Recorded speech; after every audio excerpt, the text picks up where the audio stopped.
नमस्कार, जय श्री राम। स्वागत है आप सभी का पुनः एक बार ज्योतिष चर्चा में। आज चर्चा चलेंगे चंद्रमा। जन्म कुंडली में चंद्रमा के जो 12 भाव में होता है, अलग अलग भाव में चंद्रमा की स्थिति का जातक के शरीर, रूप, योग्यता, स्वास्थ्य आदि पर क्या प्रभाव पड़ता है, उसकी चर्चा करेंगे। प्रथम भाव में अगर जन्म कुंडली में आपकी चंद्रमा लग्न में है तो जातक का रंग गोरा, व्यक्तित्व आकर्षक, मुखाकृति सुंदर होती है, परंतु जातक प्रसन्न चित्त, शीत ज्वर से पीड़ित, कफ, नजला, साइनस आदि रोग का रोगी हो सकता है। जातक कोमलांगी या घुमक्कड़ होता है, परंतु उसे जल से भय रहता है। चंद्रमा का विचार करते समय स्मरण दिला दें कि कृष्ण पक्ष और शुक्ल पक्ष आदि के जन्म का विचार अवश्य करें। पूर्ण चंद्र यदि गोरा, सुंदर और कोमलांगी बनाता है तो कृष्ण पक्ष का चंद्रमा मलिन और दुर्बल बनाता है। लाल किताब के अनुसार ऐसे जातक को माता पिता के जीवित रहते कभी धन संपत्ति की कमी नहीं होती। उसे सदैव माता की आज्ञा का पालन, उसकी सेवा करनी चाहिए, इससे शुभ प्रभाव पड़ते हैं। ऐसे जातक को मुक्तखोरी या घटिया कार्यों से बचना चाहिए।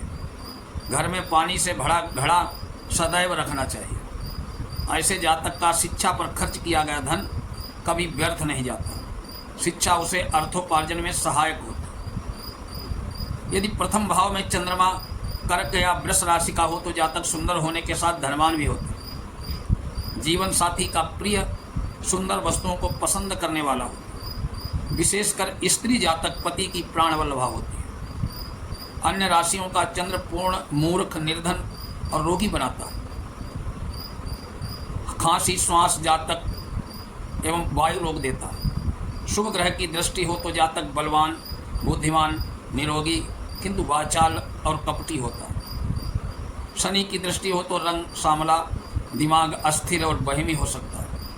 शास्त्रकारों के अनुसार विधुर्गो कुली राजगा सनवात्रास्था धनाध्यक्षा लावाशय मानंदपूर्णम विदते धनम क्षीण देहम दरिद्रम जड़ श्रोत्रहीनम नरशेष लग्ने। वृष में कर्क लग्न में हो चंद्रमा तो जातक धनवान, प्रसन्न चित्त, सुंदर शरीर वाला होता है। अन्य राशियों में लग्नस्थ चंद्रमा को जातक को निर्धन, दुर्बल और मूर्ख बनाता है। अब द्वितीय भाव, दूसरे भाव में अगर चंद्रमा हो तो जातक ठंडे या पेय पदार्थों का शौकीन, कांतिपूर्ण चेहरे वाला, योग्य, बुद्धिमान, प्रसन्न होता है। उसकी वाणी मधुर होती है तथा वो प्रियभाषी होता है। यदि शनि राहु का संबंध भी दूसरे भाव में दृष्टि है या युति पड़ रही, राशि आदि द्वारा हो रहा है तो जातक शराब का शौकीन और मांस खाने वाला होता है। उसे नेत्र रोग संभव होता है।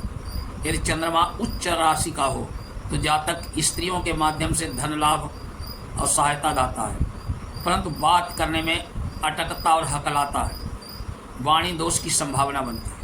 परंतु ये उच्च स्वराशि या चंद्र द्वितीयस्थ हो, चंद्रमा पर पाप प्रभाव हो तो पाचन तंत्र गड़बड़, बुद्धि शरीर दुर्बल होता है।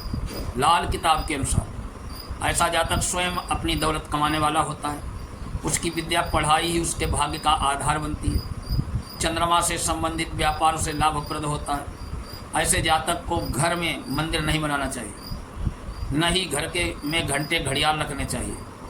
उसका जातक पर प्रभाव अशुभ होता है। यदि पूर्ण चंद्र बिना पाप प्रभाव से बलिष्ठ होकर द्वितीय भाव में है तो जातक इतना सुंदर होता कि अप्सरा भी उसे देखकर मोहित हो सकती है। तृतीय भाव, जन्म कुंडली के तीसरे भाव में चंद्रमा हो तो जातक अपने भाई बहनों का पोषण करने वाला, दबंग, विशेष ज्ञानी होता है, परंतु स्वभाव कृपण होता है। बार बार व्यवसाय बदल सकता है। ऐसा जातक धुन का पक्का, कार्य में लगा रहने वाला होता है, दीर्घायु होता है। उसे भाई का सुख और स्त्री का सुख प्राप्त होता है, परंतु प्रायः स्त्रियों से अधिक दिलचस्पी नहीं लेता। लाल किताब के अनुसार ऐसे जातक को चोरी न होने पर भी धन दौलत की हानि होती है। जीवन में किसी स्त्री को अचल संपत्ति मिलने की भी संभावना बनती है। ऐसे जातक के भाई बहन जब तक उसके घर अपनी खुशी के आते जाते या दूध आदि पीते रहते हैं, तब तक जातक के पास धन की कमी नहीं रहती। परंतु ऐसा जातक स्त्रियों के मामले में साधु होता है, स्त्रियों के निमंत्रण से भी विचलित नहीं होता। शास्त्रकार ऐसा कहते हैं। चतुर्थ भाव, चंद्रमा के चतुर्थ भाव में हो तो जातक खुशहाल, धनवान, वाहन का सुख, सब प्रकार के ऐश्वर्य प्राप्त करता है। यदि पूर्ण चंद्र या शुक्ल पक्ष के चंद्र का फल है, उच्च का चंद्र हो तो ससुराल से धन प्राप्ति और विवाह उपरांत भाग्योदय होता है। प्रायः देखा गया है कि ऐसे जातक को अपने पिता से अधिक पटती है अथवा माता के सुख में न्यूनता रहती है। परंतु चंद्रमा पाप प्रभाव में हो तो माता का स्वास्थ्य ठीक नहीं रहता है, भय क्रांत और अनजाने भय से भयभीत रहता है। लाल किताब के अनुसार ऐसा जातक जितना अधिक खर्च करता है उतना अधिक उसका धन बढ़ता है।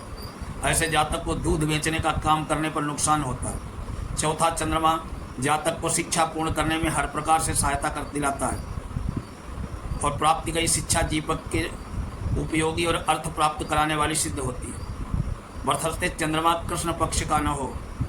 पंचम भाव, पांचवें भाव में चंद्रमा जातक को विद्वान, बुद्धिमान, बहुत संतान वाला बनाता है, किंतु जातक को डरपोक भी बहुत बनाता है।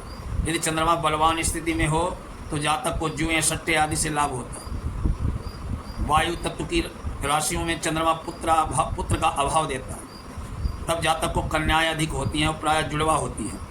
साथ में पापी ग्रह बैठा हो तो बालारिष्टि योग बनता है, जिससे जातक को बालावस्था में मृत्यु तुल्य कष्ट झेलना पड़ता है। शुभ प्रभाव की दृष्टि हो, शुभ ग्रह की दृष्टि हो तो मृत्यु टल जाती है, मात्र कष्ट भोगना पड़ता है, अन्यथा मृत्यु तीव्रता से संभावित बंद होती है। चंद्रमा पाप ग्रह के प्रभाव में हो तो जलोदर आदि का रोग होता है। लाल किताब के अनुसार जिस व्यक्ति का चंद्रमा पांचवें भाव में हो उसकी शिक्षा उसके जीवन में पूरी तरह काम नहीं आती। ऐसा जातक सम्मान पर चले तो उसकी स्थिति भाग्य उदय होते रहते हैं। औरों के साथ विनम्रता, आदर, शिष्टता आदि से पेश आना चाहिए। घटिया कटुभाषा का प्रयोग औरों से करेगा तो स्वयं उसके मुसीबतें पैदा होंगी। ऐसे जातकों को घर में पेड़ पौधे नहीं रखने चाहिए। गोल मोती मनकों वाली माला नहीं धारण करनी चाहिए, ये उसके लिए शुभ नहीं है, क्योंकि माला बुध की कारक मानी गई और बुध चंद्रमा का शत्रु है। षष्ठम भाव, षष्ठम भाव का चंद्रमा अशुभ होता है। ऐसा जातक उदर पेट का रोगी, निर्धन और खराब सेहत वाला होता है, प्रायः किसी न किसी रोग से ग्रस्त रहता है, शत्रुओं से पराजित होता है, प्रायः बचपन में रोगों और कष्टों से ही बीतता है। चंद्रमा अकेला या बलिष्ठ हो तो जवानी का समय ठीक व्यतीत होता है। शिक्षा का उपयोग बहुत कष्टों के बाद होकर पुनः मुमकिन होता है, पर जातक का स्नेह नानी मौसी से विशेष रहता है। लाल किताब के अनुसार छठा चंद्रमा अनिष्टप्रद देह सुख में बाधा उत्पन्न करने वाला होता है। ऐसे जातक को व्यवसाय में कठिनाइयाँ, शत्रुओं द्वारा व्यर्थ की परेशानियाँ उठानी पड़ती हैं। यदि कर्क राशि का चंद्रमा छठे भाव में हो तो जातक का पाचन तंत्र खराब रहता है, पेट रोग रहते हैं, विशेषकर बचपन में। पृथ्वी तत्व प्रधान हो तो दूषित रक्त, देह में गर्मी, नजले, जुकाम, सांस में कठिनाई आती है। जातक को कष्टप्रद होता है। अग्नि की राशि हो तो दृढ़ निश्चयी होता है। यदि दुस्वभाव की राशि हो तो कफ, क्षय रोग, फेफड़ों के रोग आदि की संभावना बनती है, किंतु रोगों का आना जाना लगा रहता है। स्थिर राशि हो तो अर्श, भगंदर आदि का रोग होता है जो लंबे चलते हैं। चर राशि में उदर रोग और उच्च राशि में हो तो श्वास के रोग तीव्रता से संभावित होते हैं। आज जन्म कुंडली के 1 से 6ठे भाव तक का विवेचन हुआ। अगले वीडियो में फिर मिलेंगे 7वें से 12वें भाव तक का चंद्रमा। तब तक के लिए नमस्कार।